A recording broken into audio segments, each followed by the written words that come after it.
Welcome back. Moses Lake voters may have another chance to vote on a new high school. The school board is meeting at 4:30 p.m. on August 5th to discuss the proposal. The board members did not set a location for the special meeting Thursday night. The last attempt the school district made to pass a $100 million bond failed in February. District officials plan to use the money to build a new high school and remodel the present high school. About 54% of the voters approved the bond, but state law requires 60% of the voters to agree before a bond can pass. Moses Lake High School held about 700 students more than its capacity during the 2014-2015 school year. The district is adding new portable classrooms at 3 elementary schools to accommodate the increasing student population. School Board President Connie Opeikin said the district needs to consider asking the voters again for funding to build a new school. Ephrata City Council members are deciding Wednesday whether to ask voters to approve an $820,000 bond. The city's council is holding its final meeting on the proposed bond and property tax levy starting at 7 p.m. at the Ephrata Fire Station located at 800 A Street Southeast. Council members are expected to decide whether to put the proposal on November's ballot.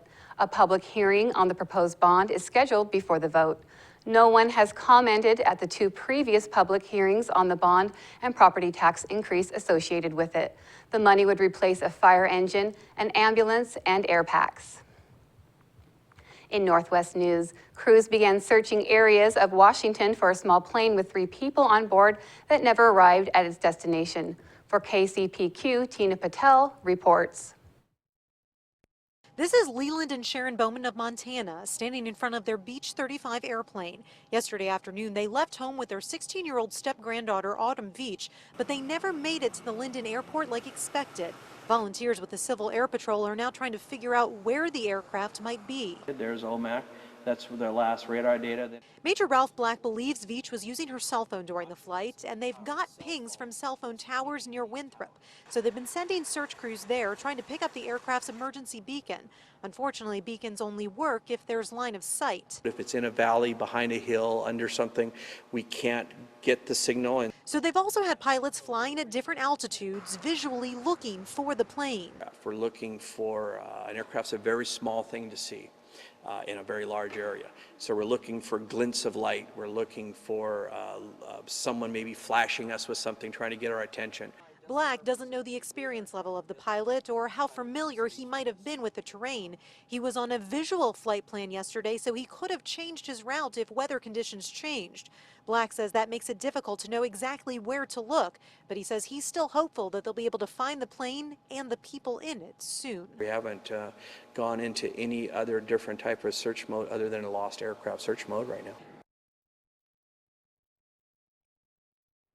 A home in Renton morphed into something straight out of a James Bond movie on Sunday.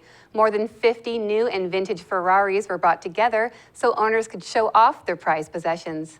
There are cars and there are Ferraris. And how the steering feels, how the braking reacts, the throttle reaction, the sound of the engine has always been very important. Among the cars in the group, one Ferrari is worth $50 million. It's the second year in a row organizers have put on the luxury car show. Several Seahawks players were also there to help raise money for a special cause. That's going to do it for us here at iFIBER 1 News. We want to thank you for watching, and we'll see you again tomorrow.